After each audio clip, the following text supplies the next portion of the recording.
Well, now coming back to or coming from the point of high knowledge management, because of the competitive pressures, the organizations they are tending to reduce the size of the workforce also. Also, certain people who take voluntary retirements, or there's a brain drain, people moving on to greener pastures, or increasing mobility means migration also. They, because of such situations, there is knowledge sources depletion is a result. அந்த PPT வைங்களேன் sir. All said and done, it is not to reinvent the wheel. The solution to any knowledge management problem that exists in the or somewhere in the organization, it is only a question of how individuals are able to tap the requisite knowledge. And most importantly, we learn from our past mistakes. As it is wisely said, a wise person, they learn from their own mistakes, and the wiser learn from others' mistakes also. Now, there are certain factors, motivating factors, which prompt us to go in for establishing a knowledge management system at the institute or in any organization for that matter. First is you get a better insight into how the organization is working, and the time is reduced in searching for the information and documents. If it's a case of efficient knowledge management, the time required to locate any particular document or any information is considerably reduced. Then you avoid repetition of errors because you have learned from earlier mistakes, so you'll not be repeating or wasting the time in that case. And reducing response time to questions that are asked frequently. And also, overall impact or the factor is that you improve the quality and speed of decision making. So these are the motivating factors which prompt us to go in for a systematic knowledge management. Now take a look at the two words, information versus knowledge.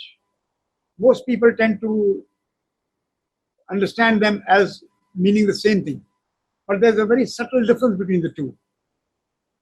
Information, it is facts that have been learned by the individual. And whereas on the other hand, we say that it's, knowledge is something that is gained by experience through reading, observation, and interacting. So it is, there's a certain difference that will make it more clear subsequently. Now, earlier concept of knowledge is, they said people were understood that knowledge is power, therefore one has to hold it, keep it to oneself to maintain an advantage.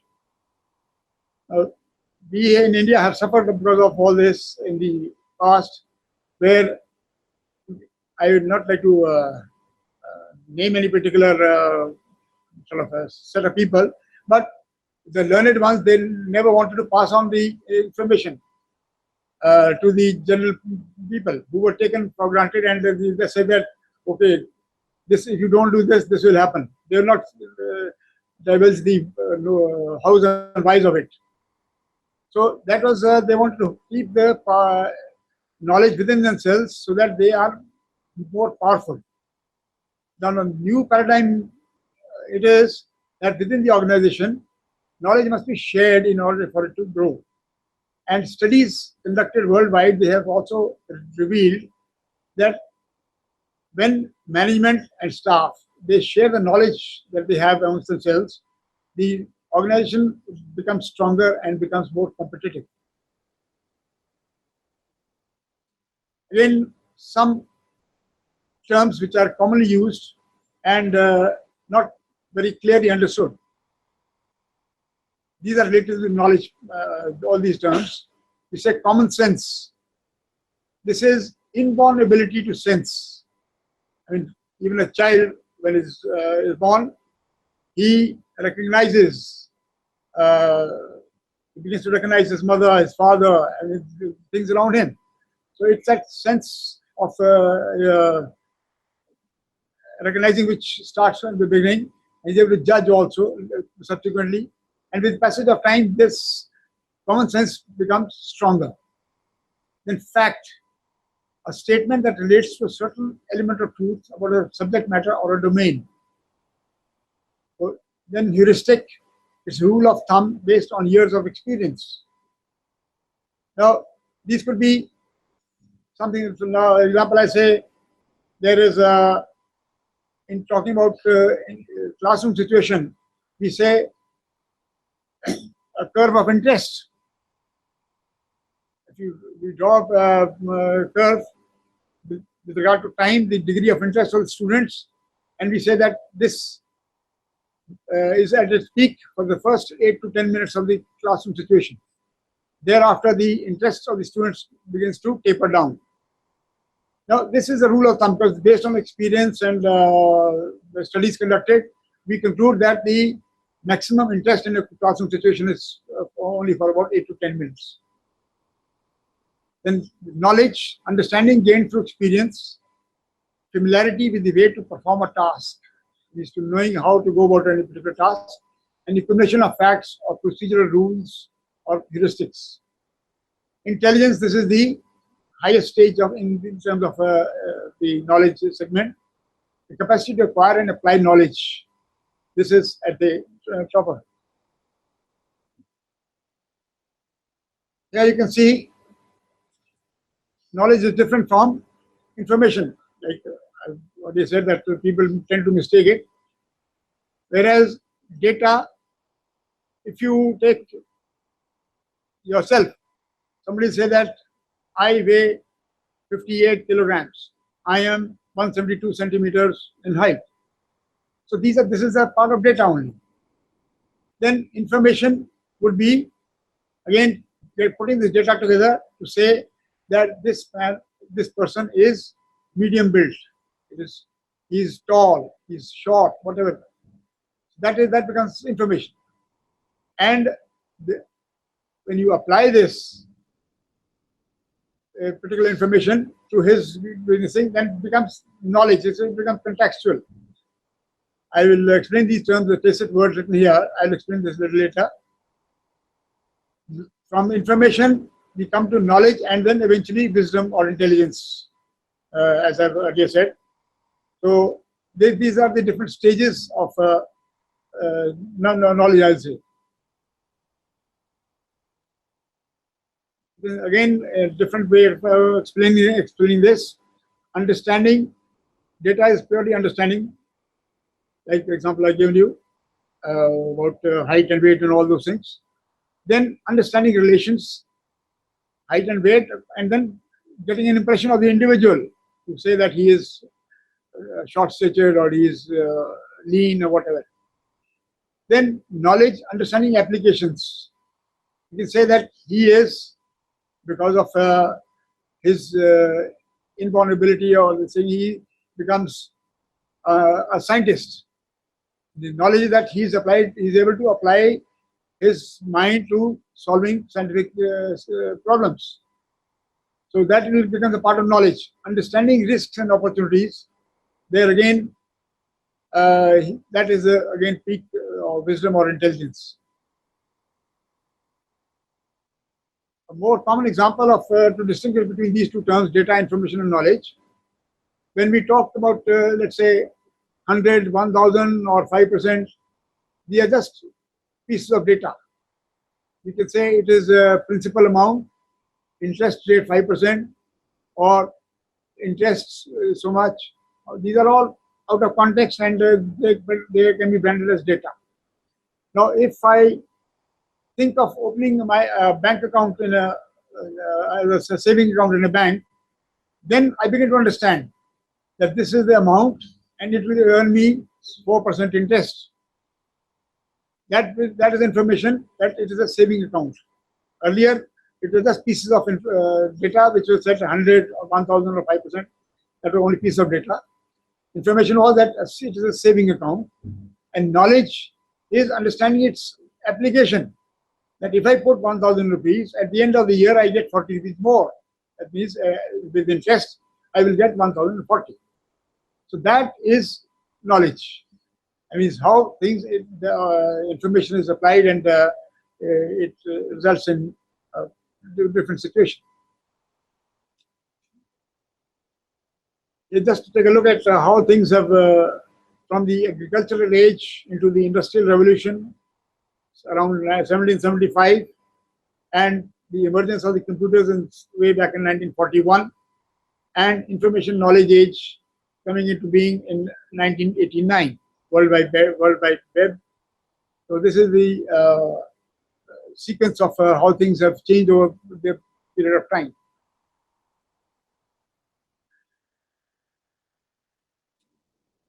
Of course, internet is a good source of information nowadays.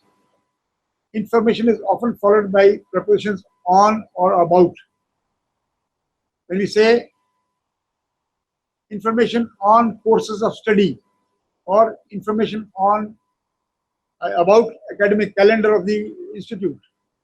So these words are used on and about when you talk about information. And when you say about knowledge, it is off. I mean, these propositions are used. On and about are used for when information is to be identified.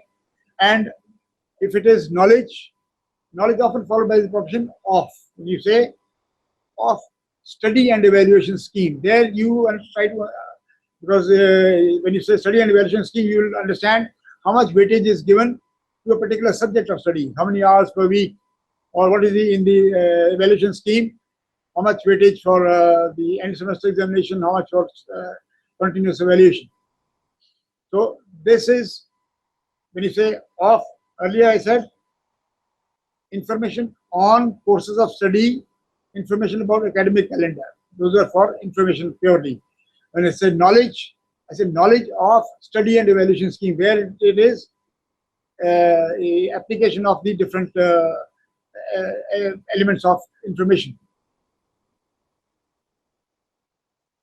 Now, coming to types of knowledge, broadly we say shallow and deep. Shallow is peripheral, I mean, just on the outside the sphere, I'll say. Now, and is shallow, it is readily recalled. And deeper knowledge is acquired through years of experience. You go into depth of the matter, then only you will be having deep knowledge about a particular subject. And then, of course, these are other two terms. These are most commonly used as far as defining knowledge is concerned, or the types of knowledge: explicit and tacit. Explicit is already codified. I'll explain these also just after this frame. Already codified, and tacit is embedded in the mind. So, tacit is a person, he acquires knowledge, say, because of experience interacting with different people, attending conferences, seminars, etc. All this thing. And explicit is already in the form of some reports, documents, data. This thing is there. So explicit is quite different from tacit. You'll appreciate much better a little later. Then you have procedural knowledge, repetitive, stepwise, any particular procedures to be performed or carried out, episodical, group by episodes. Now here I can say episodes like on the television you have this channel, Epic channel. They clarify concepts through stories.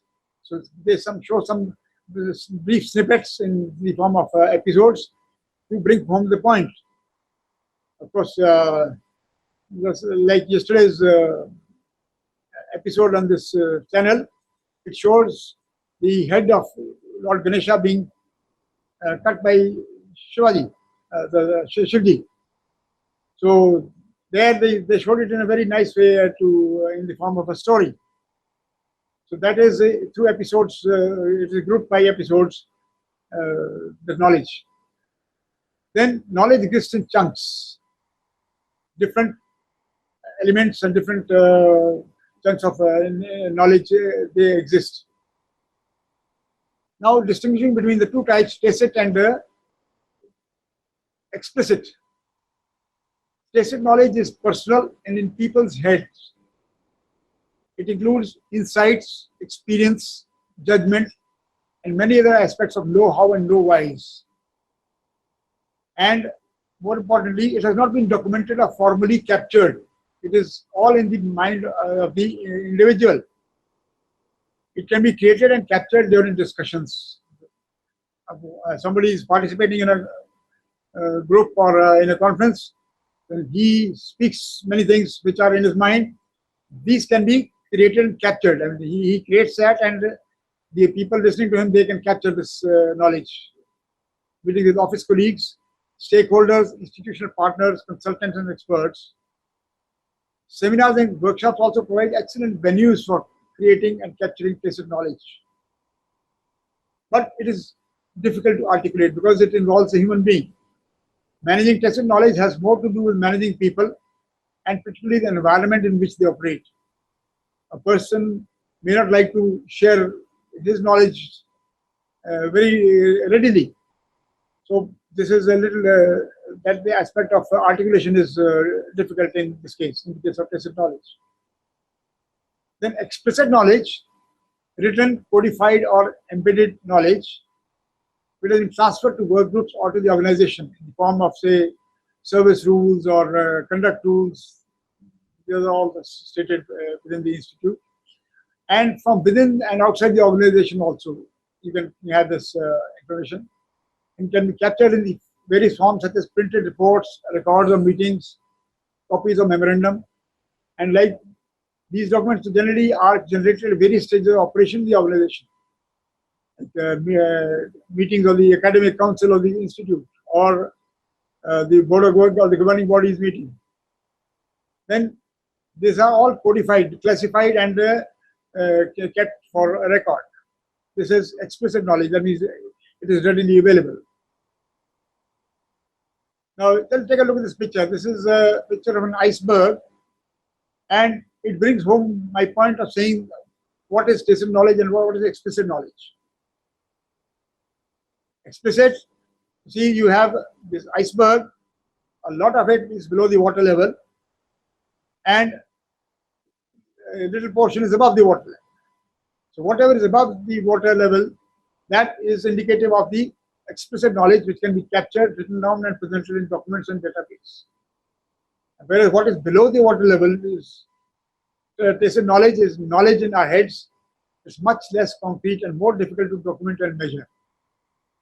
However, it is more valuable because it provides context.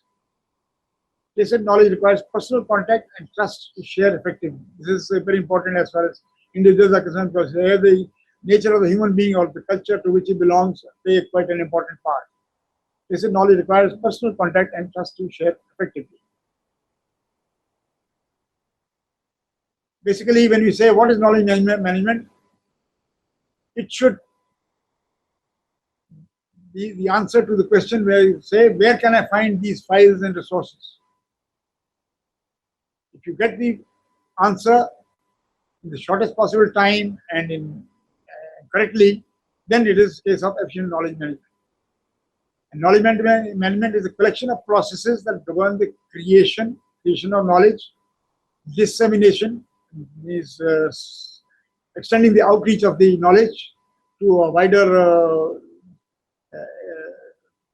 population, and utilizing the knowledge for day-to-day functioning of the organization, and consequently facilitating excellence in education, research, and training through application of innovative and effective information resources and technology.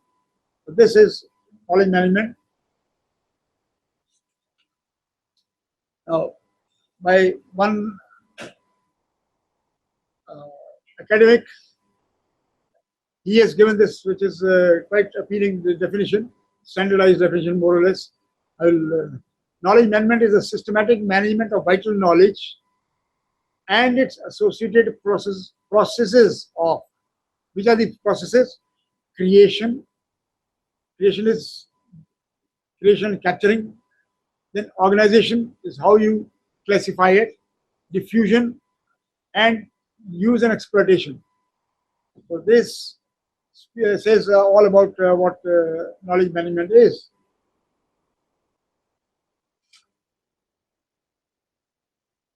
Now, there's certain overlapping factors of knowledge management. It involves people, it involves the process of the organization, it involves technology. In an academic setting, take the example of a registrar's office. People, let's say, this is representative of the registrar's office in a university or in a educational setting. Organization process. Somebody wants a detailed duplicate copy of detailed mark certificate. Now, the process involves that he must deposit fee for it in a particular prescribed form he has to fill up. That is the process requirement. And then technology comes into play with the use of computers and printers to get a copy out from the person who has applied for it. So these are just overlapping. You cannot isolate one from the other. These three factors, they are very vitally important. Another way to look at knowledge management is results-oriented definition. That means what you are concerned with is the end result. And here it would be to have the right knowledge at the right place, at the right time, in the right format. So this is the result-oriented concept of knowledge management, to have the right knowledge at the right place, at the right time, and in the right format. Then we have the process-oriented definition, the systematic management of process by which knowledge is identified, created, gathered, shared, and applied. Same, it's only a question of different words being used. Earlier, I have used the words by David Stein, the creation, organization, diffusion, use, and exploitation. Here, the words which are used are by which knowledge is identified, created, gathered, shared, and applied. So this is when you look at it from the process point of view. And technology-oriented business intelligence, collaboration, plus search engines, plus intelligent agents. This is something like networking with people and then try to operate using the search engines for finding out the knowledge. So these are three different concepts of knowledge management. Now to sum it all about what knowledge management is, the collection of processes for discovery, acquisition, creation, processing, retrieval, dissemination, and utilization of knowledge. You will find that I have been using different sets of words, and even further I will be using these words over and over again. All this seeks the synergistic combination of data and information processing and the creativity and innovativeness of human beings. So if the person is not innovative, maybe he will prefer to have the status quo. Not anything new is being acquired or created as far as knowledge is concerned. Or even retrieval might be the same, he'll follow the same process. So one is data information processing is to be enabled, and the individual also who is managing the knowledge, he has to be creative and innovative. But these are, I don't want to go into all these, but I've only shown here in the frame 8 definitions, but there are about 18-20 definitions of knowledge management. Now, coming to challenges in building knowledge management systems at any organization or any institute, we are concerned more with the education institutions as such. Now, the 4 main challenges are: one is culture, second is knowledge evaluation, the third is knowledge processing, and fourth is knowledge implementation. So I'll take up these one by one. Now, when you talk about culture, it's more than birth or nationality of the institute. It's not that the person belongs to a different culture and it's it. Because here it involves the challenge of getting people to the point of willing to share what they know. Two individuals, strangers, they say, let's say, if they have to, I mean, it's your acumenship, then you will get to talk with the person and maybe gradually he'll come closer to you and then maybe share what knowledge he's got. It is more of an art than being technical. Now, if you're in the manager's seat, now you have to think of ways and means how to get the subordinates to share what they know about with one another. Otherwise, they might be quite unwilling to part with what they know about their colleagues and other things. So it is the manager, he has to be adept in trying to find out from his subordinates. The knowledge evaluation is trying to assess what is the worth of knowledge in a particular institute or but even in respect of people who are knowledgeable, in the files which exist, the document and databases, to the extent of what depth of knowledge is available. So that is evaluating what is already available in an organization, and so that you're able to determine the domain and scope of knowledge management. When you take up a particular project, you know that these are your limitations of knowledge available with you. This is what you have to seek from outside. So this will imply a project in itself. Maybe you take up a pilot project and in a large organization, the larger the organization, the more complex things will be. Then third one is knowledge processing. It involves how experts find out, they make decisions on the tasks based on the knowledge which they possess. So it is processing the knowledge which the individuals have and taking decisions. This is an important challenge that will eventually influence the quality of knowledge management system that is to be built. It will depend how efficiently and how effectively the individual managing knowledge is able to take decisions. Then knowledge implementation. This is most technical among the four challenges. It relates to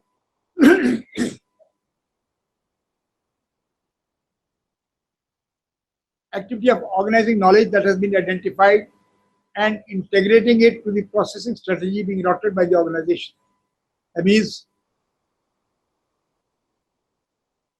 activity of organizing knowledge that has been identified and then trying to inbuild it into the strategy of the organization, how they should go about a particular project. It could be relating to, say, recruitment of staff, a small pilot project, or it could be students' admissions. So, what knowledge is required, how you can, your experiences of the past, they can be inbuilt into what strategy already being followed. So, to make improvements. Of course, not formal thing, but productivity challenges. Take a closer look. They say that average information worker spends about an hour and a half on email each day, which is 20% of the work time. And employees get 50 to 75% of their relevant information directly from other people. More than 80% of enterprise digitized information resides in individuals, hard drives, and personal files. So it is again, when you say individual hard drives and personal files, it is like tacit knowledge. And most of the knowledge employees, they get information from other people. That is to the extent of 50 to 75% of people. The knowledge they get is from other people. Now, elements of knowledge management.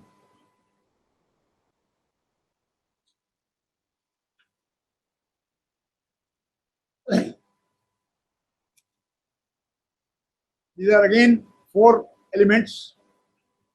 First is creation and capture.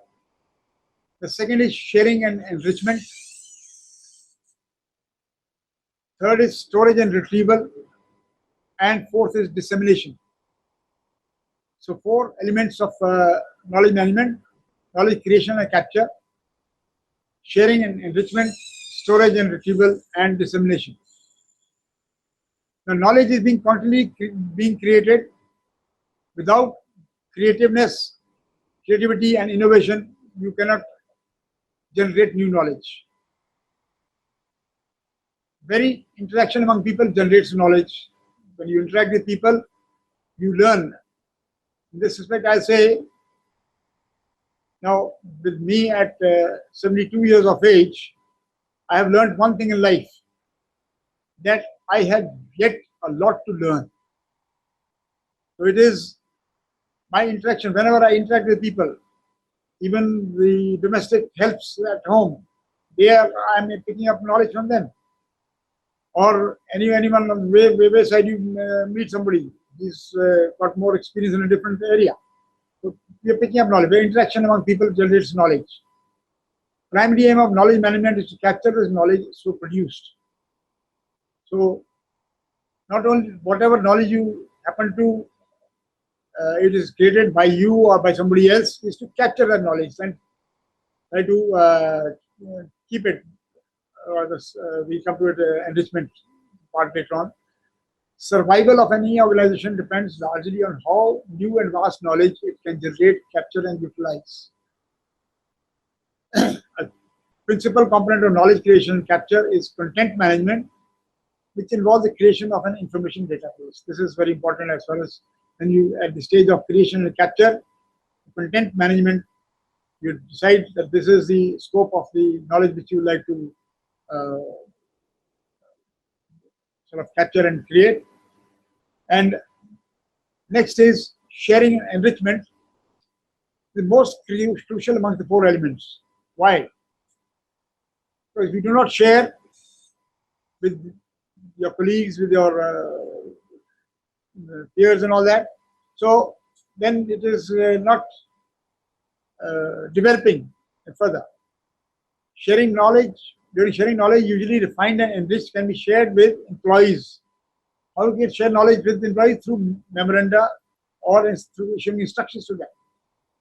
Between employees themselves, there could be group discussions or internal meetings of the employees, as well as people outside the organization, through attending seminars and workshops. The discussions, debates, meetings result in comments and inputs. New insights formed add relevance to and enrich the original knowledge shared. So you are only refining your knowledge by sharing it with the other people. So unless you do this, anyone does this, he will be like stagnant water, with whatever knowledge he has remaining at the status quo level. The third one is storage and retrieval. Information, third element is the storage and retrieval. And to ensure that the required or shared knowledge is readily accessible. First, the storage part. This is done by having a centralized system of storing the knowledge, with provision for easy retrieval. Not only that centralized system is there, but you cannot access it immediately and whenever you need it. So it says that, for example, reports, statistical data on economic, social, or environment areas can be stored in databases, while official documents, say policy decisions at the management level, or some confidential documents, they can be categorized and separately and stored electronically in a suitable filing system. And retrieval, documents and information databases could be retrieved through internet or the organization's intranet websites. So whether it is internet or intranet, the database and documents, they can be accessed, readily retrieved. This retrieval is a two-step process. First, the information should be divided into manageable units, not that one is lost and looking at it, the whole thing, he will not know what particular bit of information he is wanting to locate. Second, each unit should be categorized so that it becomes easier for the individual to pick up the precise bit of information that or knowledge that he wants to look up. Then dissemination. Unless the outreach of knowledge is extended or disseminated, that limited impact will be there on the system. Properly designed, the development impact of knowledge will remain limited. And effective dissemination requires transformation of highly individualized tacit knowledge into explicit knowledge. It means what is in the mind of the people, that is transferred or transformed into such form which is explicit, which can be referred to by anyone who wants or is seeking knowledge. Publications, presentations, website, libraries are the most obvious forms of dissemination of knowledge. This is where people can feel free to go and look up whatever knowledge they require.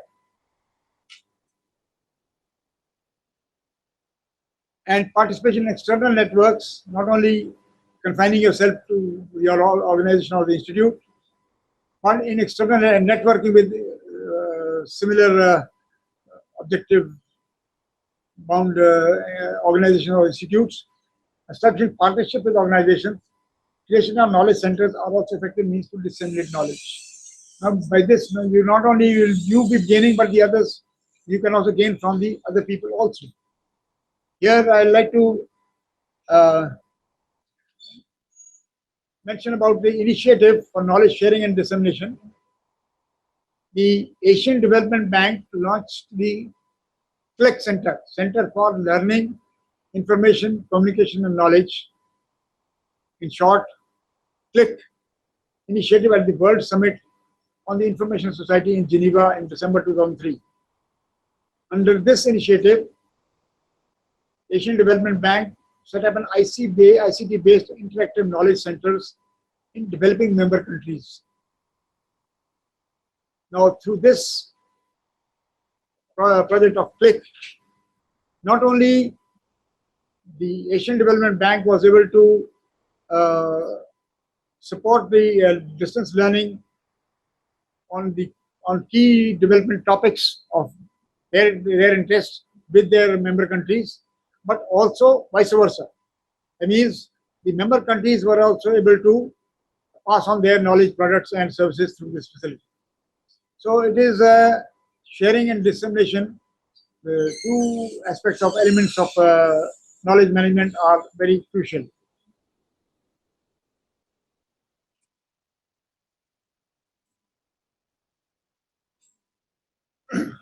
The first and second generation knowledge management. Earlier, you can see the difference between the first, that means the earlier people who were involved with knowledge management, and now second generation means the latest the same. These are on 5 different points, whereas in the case of first generation knowledge management, the focus was on knowledge management, that means limited concept of knowledge life cycle. Whereas second generation, they have focuses knowledge process management, full use of knowledge life cycle concept. So earlier it was partial, it's not a very limited concept was there. Now they're fully knowledgeable about the life cycle, knowledge life cycle concept. Earlier, first generation was better and faster storage, indexing and retrieving of content to help knowledge sharing. In the latter case of second generation, better and faster knowledge creation and innovation, which was not there earlier. Innovation plus the sharing of such knowledge. So it was sharing course was there earlier also, but here now the element of innovation of creation and innovation is added. Then improving, earlier it was improving individual performance and learning capability. The second generation is now more stress on improving organizational performance and learning. Then origins in information retrieval, internet and internet. Now, if the second generation has origins in first generation knowledge management, whatever was being earlier, plus organization learning and system thinking. That is again trying to take up ideas which are more complex and they are still to be tackled. And then technology focus, sometimes obsessive earlier. This, they may or may not be using technology. The second instance, in the case of second generation, they or may not use technology. They're not totally dependent. Earlier, they were totally dependent on technology, but now they're not.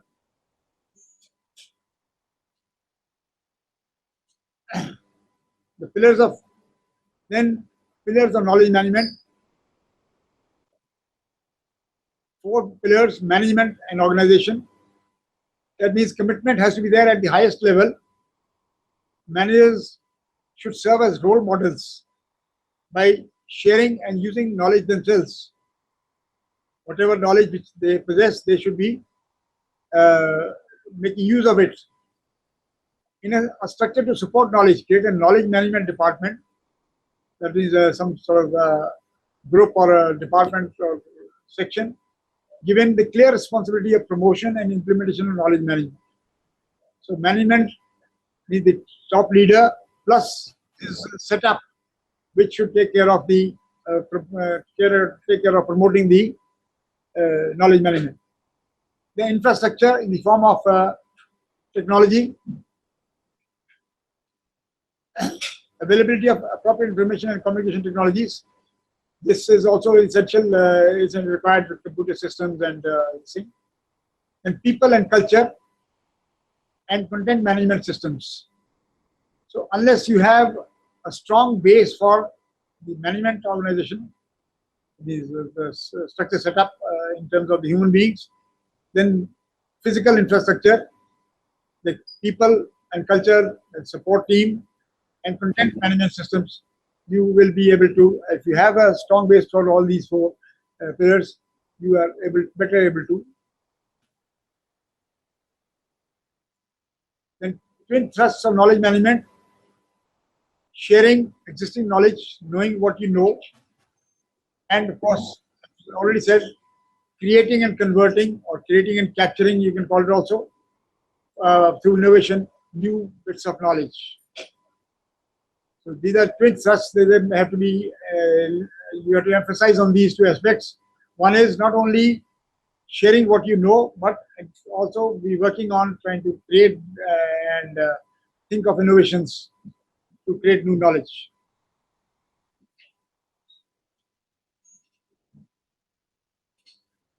Here, the efficiency of any organization will depend upon how fast it bridges the gap between what it knows and what needs to know. See, you can see the curve here, rate of learning and rate of change, which is taking place at a much faster rate, leaving you with a certain amount of knowledge gap. So if you can, through whatever strategy you adopt in the organization and whatever structure management team you create, so the basic idea will be to reduce this knowledge gap, the difference between the 2 curves, to the extent possible for you to be effective.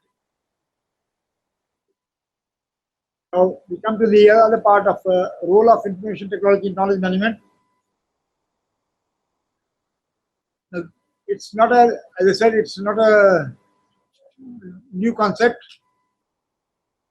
Knowledge management has been there down the ages, but only thing is, as I said earlier, as a conscious discipline, it is a relatively new concept of having come in only in the last 40, 50 years. But its integration with rapidly advancing information technology is new. Earlier, it was without the, say, before 1941, before the computers came into being, it was knowledge management was only done by human beings through the personal interactions with the people. But it had a very limited scope, and people were not willing to part with the knowledge because they would lose, they would lose some power in the organization, which they tend to hold. And technology also is facilitator of information storage and sharing. And now instead of we can have now information storage, like you said, internet or into the internet. This is facilitates faster availability of knowledge and information to the seeker. support mechanism to the people in the organization. This is because we are talking about IT knowledge management. Whatever infrastructure you have in the form of computers or hardware, software, this is like a support mechanism to people who are operating in the organization. Eventually, again, it is the human resources which play a vital role to utilize the or use of the computers and the application of software.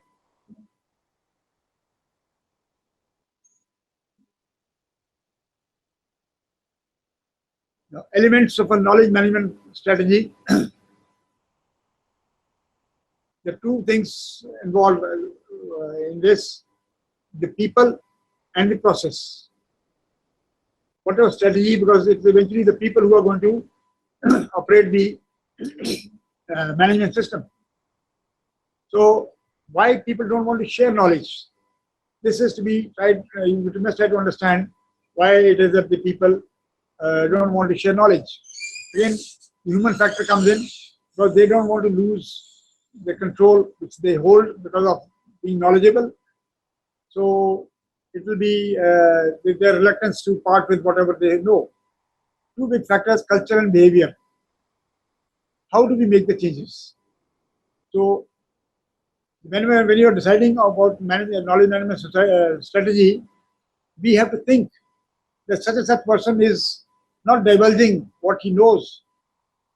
Now, how can we bring him around to our point of view so that he shares what the knowledge with us? So that consideration has to be kept in mind as far as the people are concerned. When the process is concerned, organization process infrastructure, and whether they currently help or hinder knowledge management. In deciding the strategy, you have to see whether the organization process which is in vogue or which is in force in the organization, and whatever infrastructure you have, whether they help you to promote this knowledge management, or they are something like an obstacle or a hurdle in the way. So that has to be kept considered before you finally decide upon your strategy. Knowledge management process, infrastructure, process element of what needs to be put in place to make knowledge management happen. So considering the two things, that how to change the attitude of the people, and at the same time having weighed whether the infrastructure is helpful or it is hindering. So then we finally decide what needs to be put in place, what extra you need in whether in terms of infrastructure or people, so that the activity of acknowledgement is happening in the organization.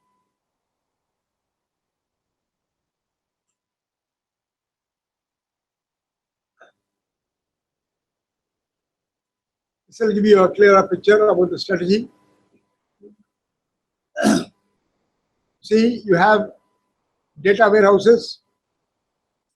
It's the source of knowledge for the particular organization, knowledge management technologies.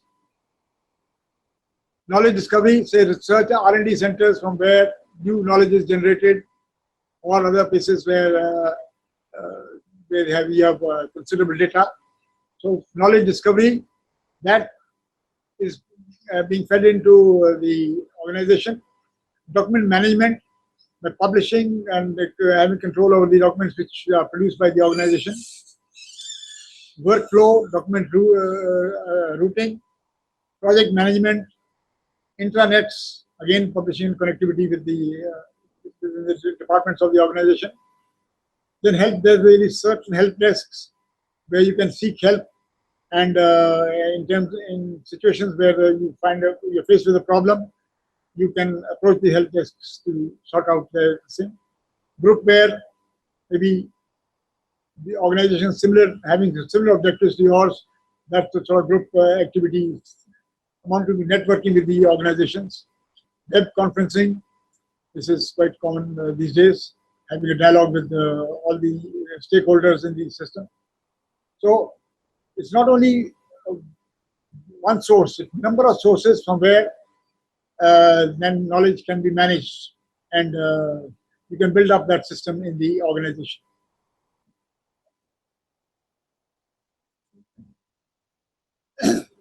Now, there's certain facilitating factors for grounding this knowledge management system in the organization. First is conducting regular internal surveys and audits. Whether you are going in the right direction or you need certain interventions to bring about improvement. The robust management information system, MIS. So this has to be something like foolproof. I mean, because a lot will depend upon the amount of information available and your scope which you can have access to it.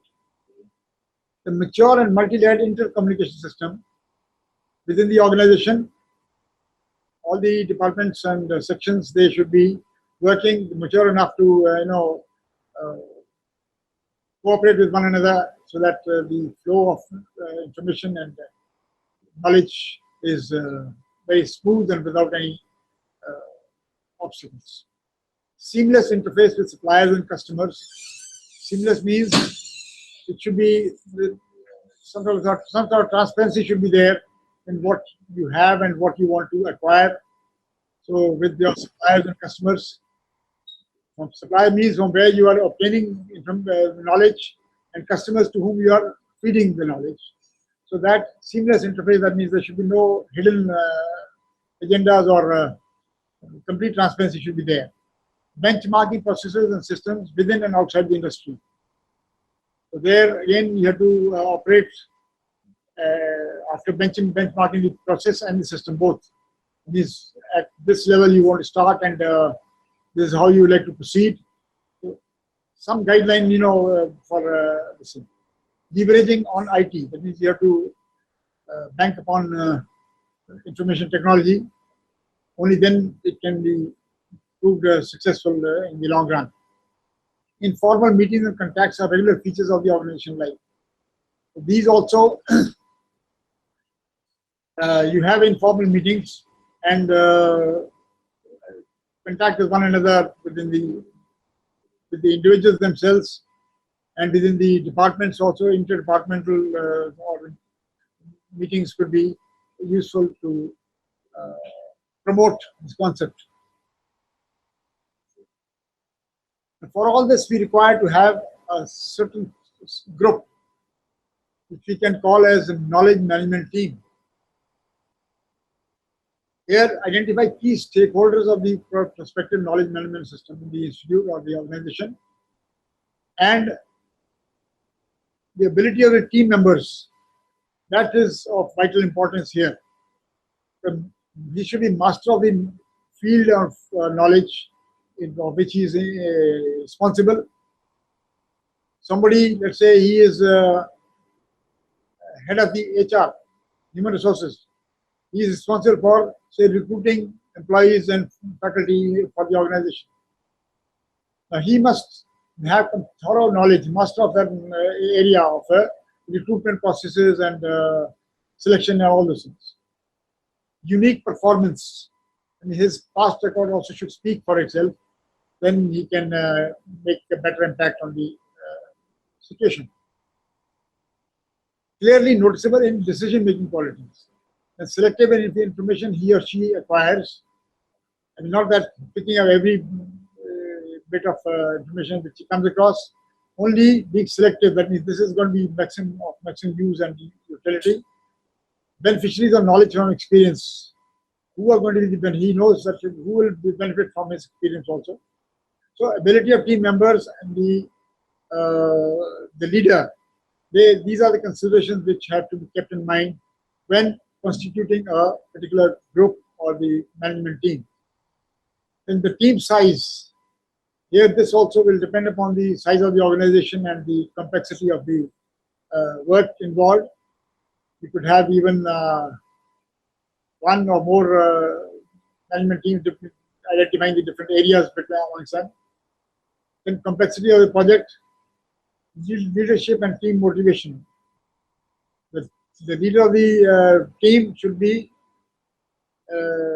demonstrate. He should be able to demonstrate his capability in terms of motivating the people along with him, so that they also work with the same zeal as he is working. And last but not least importance is not promising more than can be realistically delivered. It should not be over-ambitious statements to be made that, okay, we will do this, we will do that. There's no limit, sky's the limit in that case, but you have to draw lines to say that, well, this is, what you speak is should be more realistic. That this much can be achieved through this particular project or for this particular task.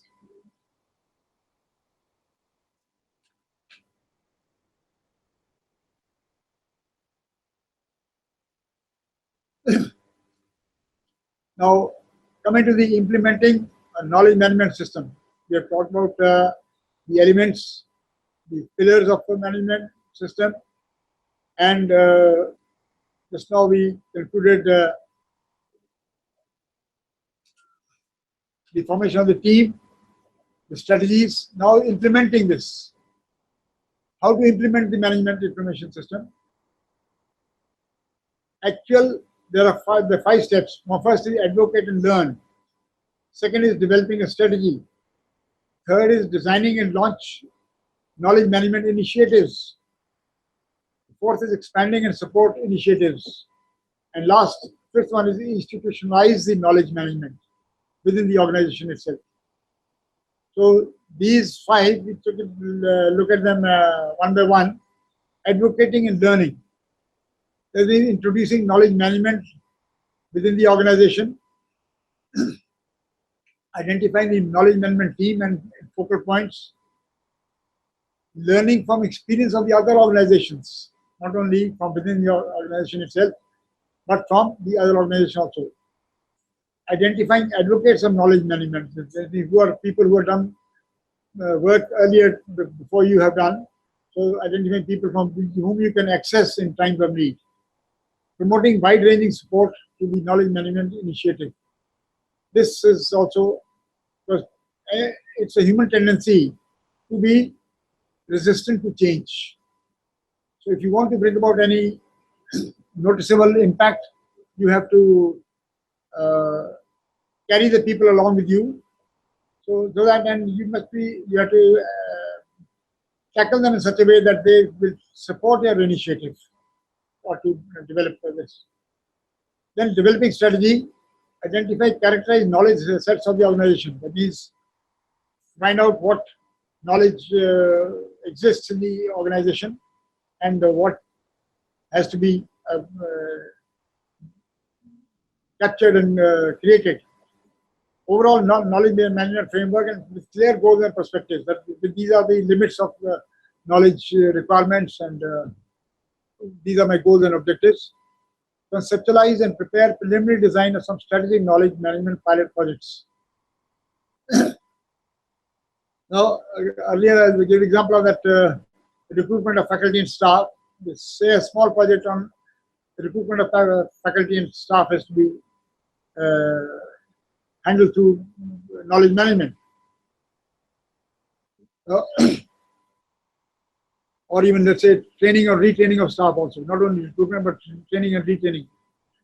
So what you will do is first identify that particular pilot project, prepare indicative budget, and find the resources that will, from where you will get the support for this particular project.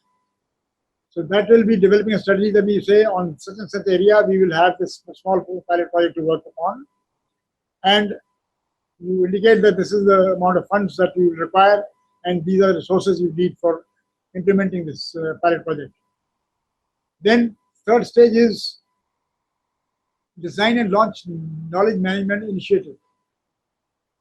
So here the first step will be to release the money to fund the pilot project and assign a knowledge management oversight group. That means to oversee whether you are proceeding in the right direction or some midway correction is required. So develop methodologies which can be replicated. So we not start ab initio on each and everything. So you can decide, well, we will follow this procedure which has already been followed earlier. will capture and record lessons learned. In this process of capturing and recording lessons, there could be three possible end results. One is the knowledge management efforts, they will be expanded to include new initiatives. That can be one possibility. The second possibility will be that the existing initiatives can be enhanced and improved.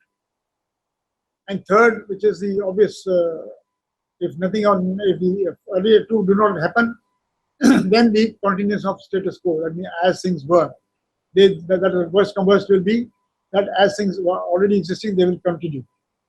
So, but you will know as a result of trying to implement, when you develop methodologies which can be replicated and record the experiences, then we will know that whether when you have introduced some new initiative or it has improved the existing one or nothing has happened. Then fourth stages in implementing will be expand and support initiatives. Here, so far we are working on a pilot project. Now, the objective of this stage is to market an expansion strategy throughout the organization. I mean to extend it to all facets of the organization's objectives. Extend it to each and every department. And then last one, institutionalized knowledge management is to make people accept this. That means it becomes a part of the organizational culture to proceed along with a strong base of knowledge management. That means whenever any activities to be taken or any decisions to be taken, you know where to fall back upon, and you have the knowledge base to fall back upon.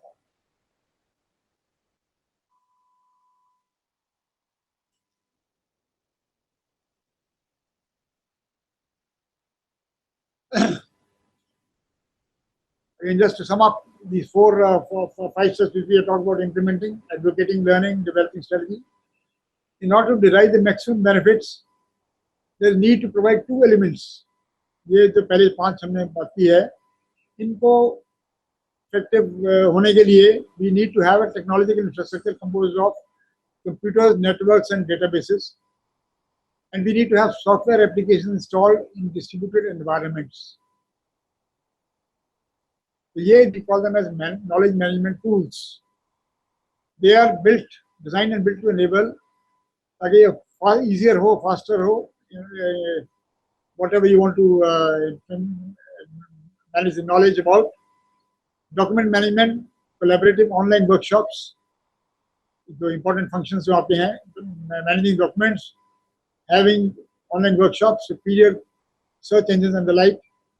These are essential so that management, safeguarding and harnessing knowledge के लिए जरूरी है कि आपका जो infrastructure हो, technological infrastructure plus software applications properly distributed.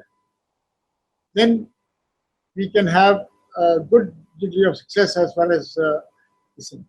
तो इन सब पे although we have all this, एक पहलू रह जाता है कि अगर network connectivity availability नहीं है उस वक्त in emergency, so there it is a important CD so that you can use the CD when networking is not available. You can make use of the compact disk. The strategic themes and effective knowledge management system.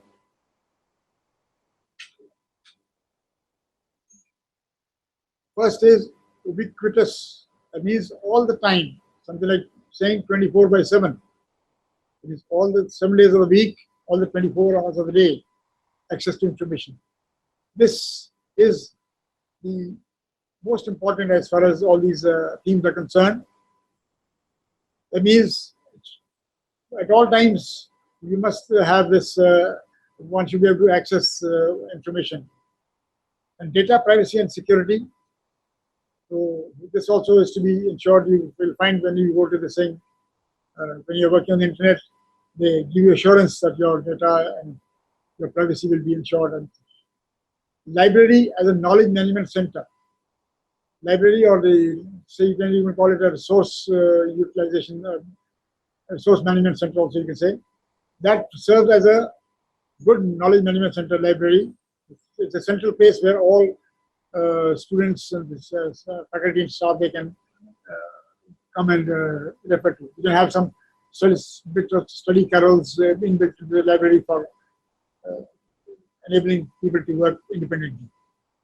Internet as a communication medium, this is, of course, I said that without this, it becomes, all this becomes meaningless if you don't have internet connectivity. So, ये भी आप बहुत जरूरी अहम जरूरी है. Information resources and technology as an innovative force in education. Like this particular program or session on through ICT, this is an innovative attempt. Even national mission of education through ICT, that also emphasizes on using information technology for education purposes. Then translational informatics. These translation means whatever new knowledge is generated, that is included in your knowledge base. These informatics, you are able to translate that into a working sort of module for use by the individuals. Enabling the translational research mission, focus on both knowledge creation and knowledge application. This also has to be looked into and weighed against the same. Does not aim to depersonalize knowledge. Any management system should not make the person feel that his personal knowledge is being robbed of his personal knowledge. So that assurance to the individual should be kept in mind. So this is only elaborating the first point of ubiquitous access to information. The future of computing rests on a wireless, always-on network connection. Wireless networking is progressing rapidly. So earlier we were all dependent upon the wired network. Now it is actually everywhere wireless networking is in force. Mobile computing devices are becoming smaller, cheaper, more powerful, and better integrated. So this, of course, the technology is changing so fast that things are, the size of the gadgets is being reduced. They're becoming cheaper. Initially, I can share with you that we had a computer system in this institute at the cost of 14 lakhs we purchased.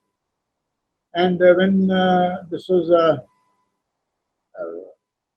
when the 486 system came into being, that was costing, of course, we were paying almost 1,40,000 for annual maintenance of the original system, computer system, whereas these were available for much less. So that way, with the passage of advancement of technology, things are becoming cheaper also and more powerful and dynamic. Major transforming potential in the research and educational environments is taking place as a result of this. Now then, looking at studying what are the benefits that accrue of having a formal knowledge management system in place. These benefits can be looked at from administrative point of view, tactical and strategic levels. 3 levels. Administrative levels will be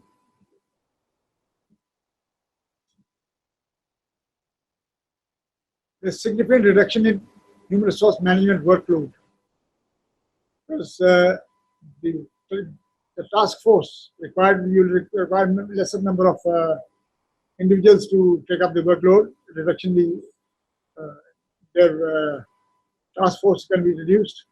Better planning of recruitment of employees because of faster access to information and knowledge.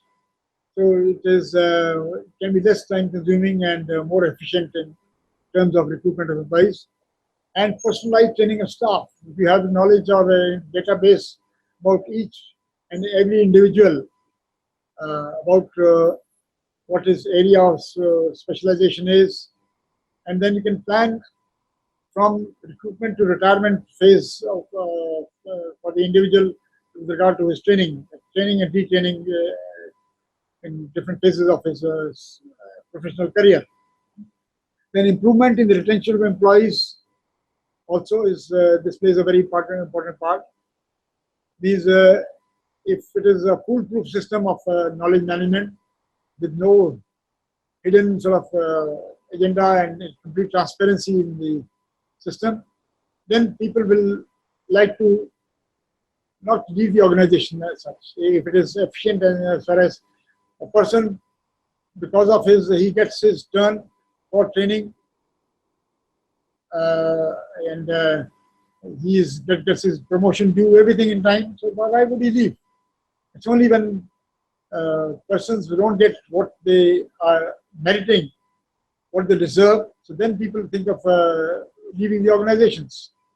But if the management system, knowledge management system is operative and it is being operative efficiently, then there will be less chance of people leaving the organization. Web-based skill management systems can enable employees to update their known skills. So they can also, if this system is operative, they can also, on their own, through self-study or through self-effort, they can upgrade their skills and locate or identify people with the right skills whom they can contact for guidance and support. Knowledge map of the organization can be generated, which shows what are the strong and weak points. So through this, you can,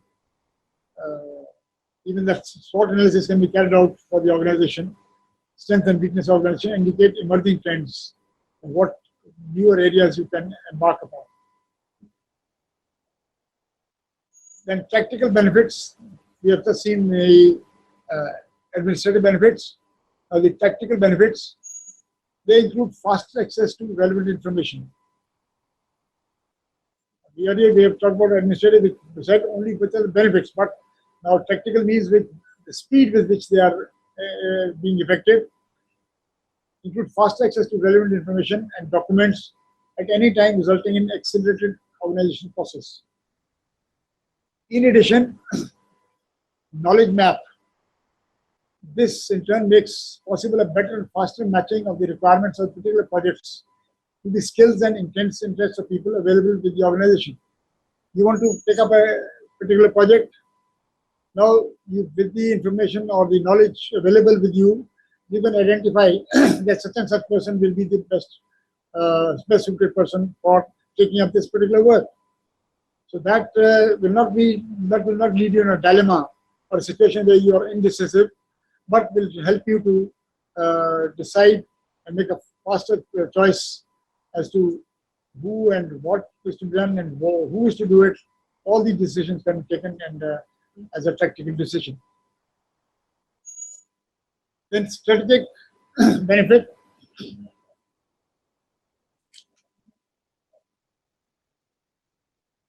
It holds a competitive advantage with your competitors. You can, if you have more stronger base of knowledge, you are above the others in the field, along with the other competitors in your area. So organization can turn knowledge into a strategic asset and create an everlasting, ever-learning organization. So if you are having that asset of knowledge within the organization, and by institutionalizing, what we have talked about, institutionalizing the knowledge management, then people that will be ever learning. Not only that it's one stop affair, but they will be continuously wanting to learn, and that creation of an everlasting organization, learning organization will be the result.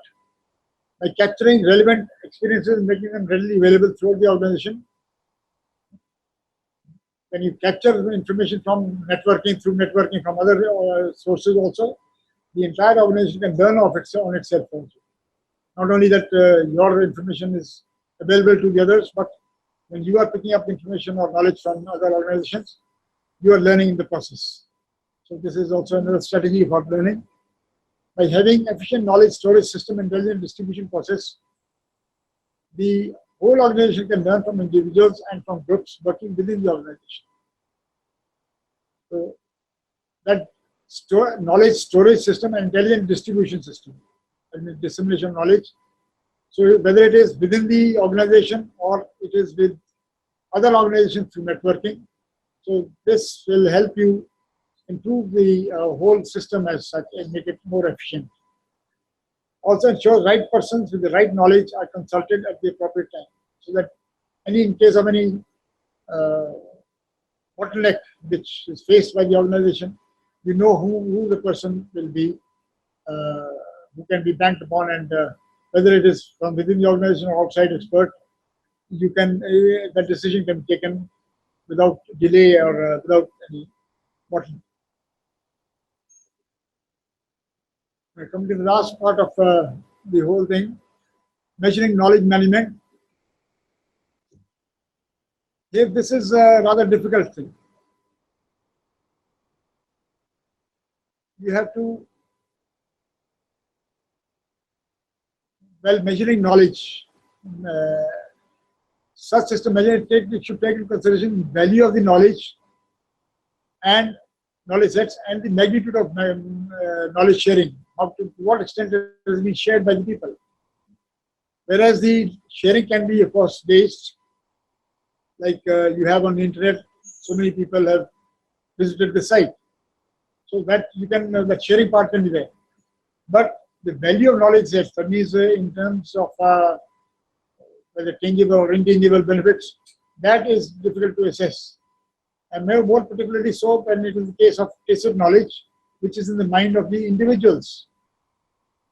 Since we are last said, it says one of the most difficult challenges in measuring results of knowledge management is assessment of real value of knowledge assets, in particular tacit knowledge, because it is context specific and intellectual capital is most difficult. What is in the mind of the people, you cannot gauge its value. It's because they may not be sharing whole of the knowledge with you. They may individuals may be reluctant by way of human nature. Since the management of knowledge involves what does it involve? It involves the coordination of individuals who create, share, organize, and apply knowledge.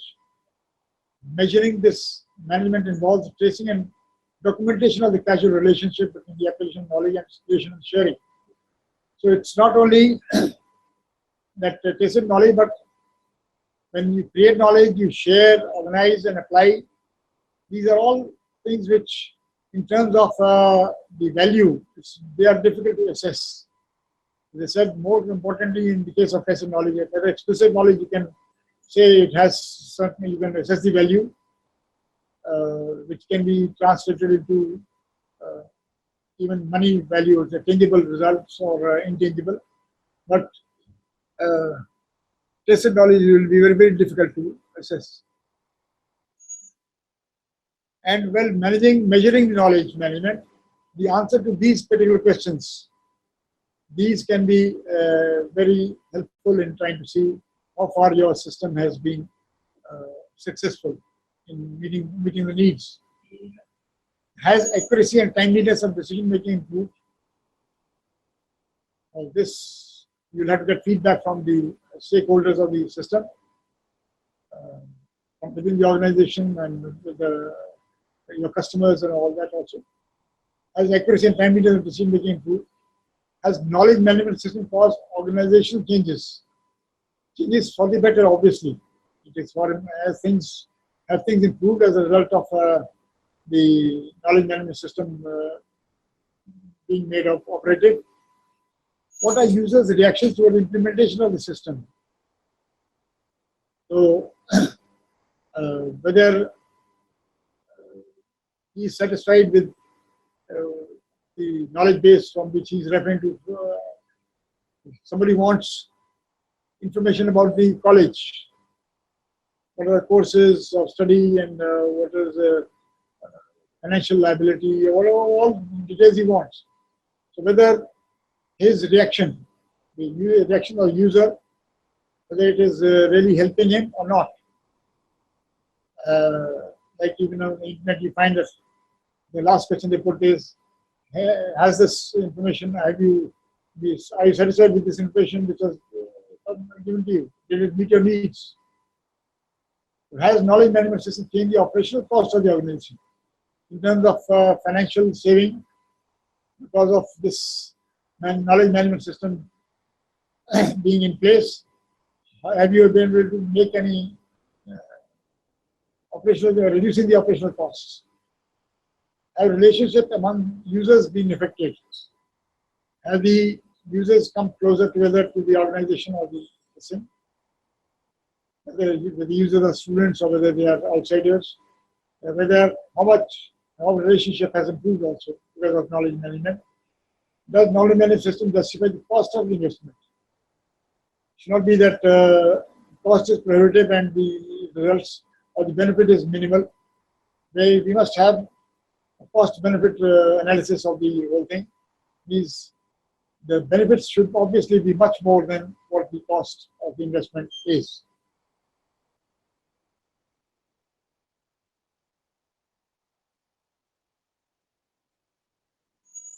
Now, the Government of India's initiative, lastly, coming to the National Mission on Education for ICT, the mission has taken up the development of knowledge modules based on personalized needs of the learner, which would need to be delivered to him or her at the right time with the right content, interactively to take care of his or her aspirations. That means whatever knowledge module a person wants, more based on personalized needs of the learner. So the way he wants it in the form of small units or whatever, it should be delivered to him at the right time with the right content interactively. We should be able to interact also, not that it is just imposed on him as a form of a module and for him to take care of. But if he wants to interact also, refer back to you, it should be possible. And there are some cardinal philosophy of this mission is 3 guiding principles are there. So there is no talent of the country should be allowed to go waste. That means whoever in a position to impart knowledge or contribute effectively, they should be given an opportunity to sort of generate knowledge and for the benefit of everyone. Then all the services available through the content delivery portal Sakshat. This is the portal of the National Mission, Sakshat, should be free, and freely available material on the web should be used so as to avoid reinventing the wheel. So that person doesn't have to start ab initio from ABC, but he builds on whatever is, information is available, he builds up on that and satisfies his needs.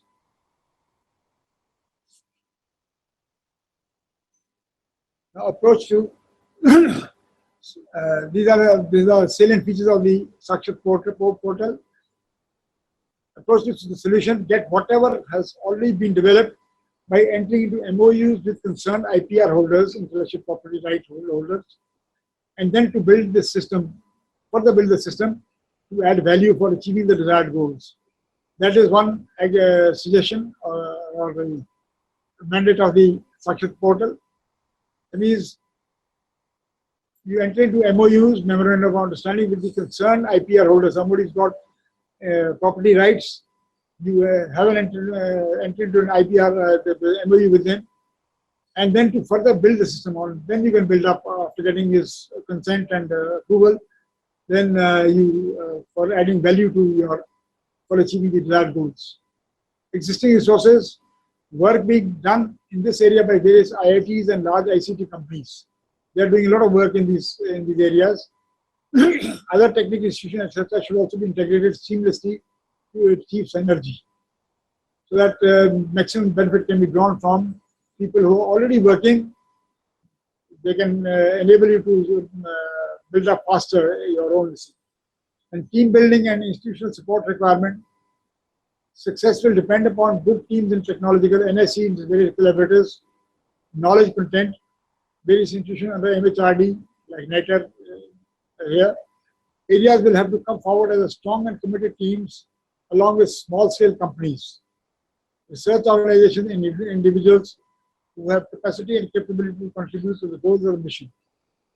They, to make it a success, this teams which are already working they have to be approached and collaborated with, and so that your efforts also are they bear fruit. Then community participation, the avenues of interaction between the haves and have-nots of knowledge in the community. Within the community also, you'll have not many persons who do not have and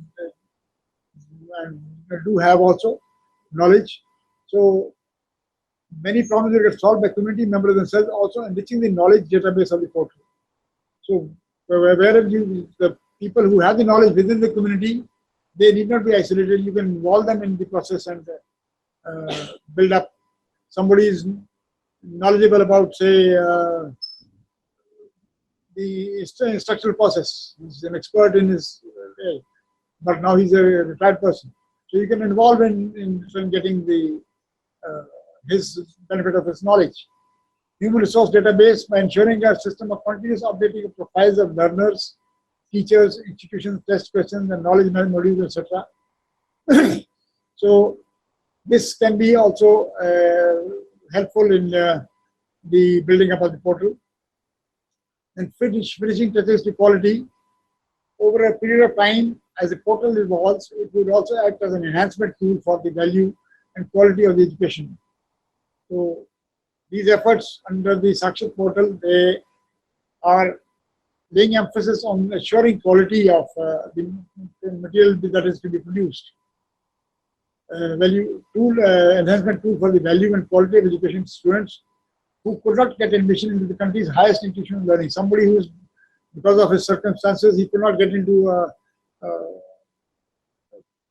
good institution. It's not that he should be debarred from having, so that if he requires knowledge through this Sakshit portal, he is able to get the best information and knowledge from the portal itself. There are some projects which the Sakshit portal has taken up, like developing an online joint entrance examination main item bank to prepare candidates. The item banks they are preparing for joint examination. Prepare candidates for developing the skills that underpin performance of JEE main conduct examination.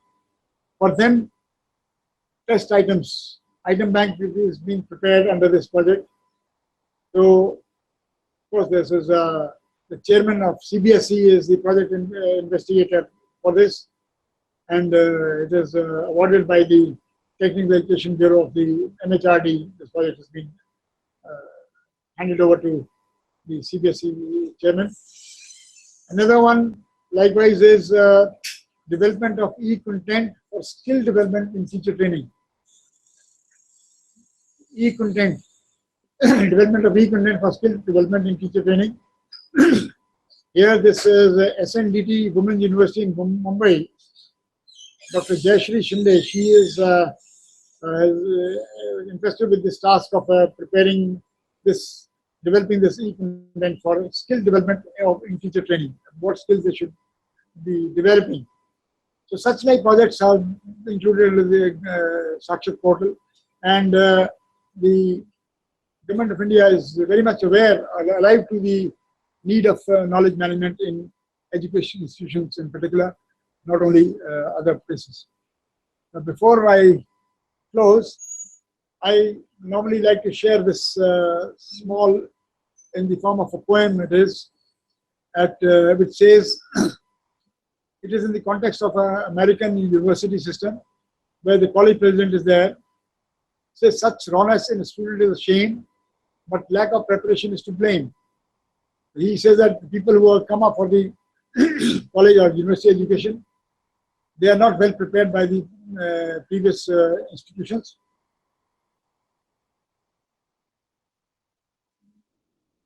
And he says, such rawness is a shame, but lack of preparation is to blame.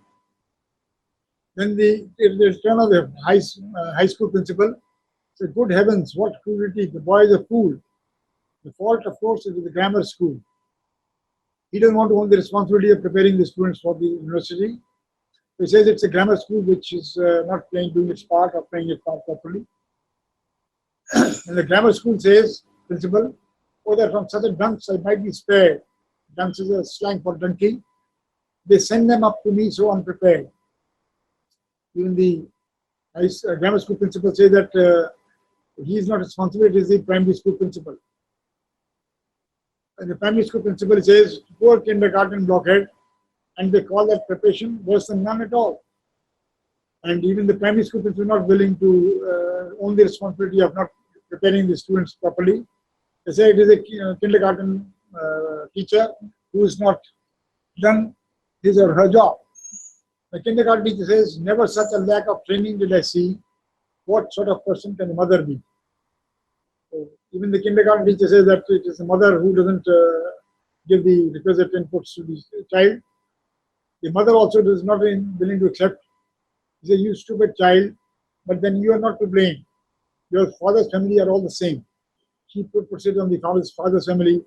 Shall father in his own defense be heard? No, let the mother have the final word. This sort of a poem was written way back in by the University of Pennsylvania process and way back in 1956.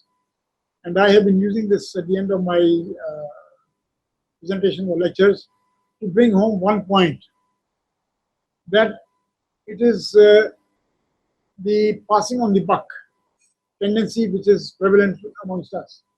We don't want to own our responsibility of not having played our role properly. फिर हो गया तो कर लग जाओगे So now supposing the gap between what is required and what actually is, say, 100%. Now if I constitute only for 5% of my contribution, only 5%. If I do my role properly and right earnest, then the gap will no longer be 100, it will come down to 95. So that way, if each and every one, in whatever pace or position he is been assigned any task or job, if that is done sincerely and properly, then the gap will automatically get narrowed down. And of course, the parting shot is my advice to all of you, to each and every one. He says about knowledge, ज्ञान हाथ ठंड में और दिमाग घमंड में काम नहीं करते. What I mean here is that let not too much of knowledge go to your head and make you proud or take pride in that. You should remain humble, or humility should be your characteristic of your personality. Then that is worthwhile. It will be a life well lived. Thank you very much. Now, if any questions or discussions you would like to have, I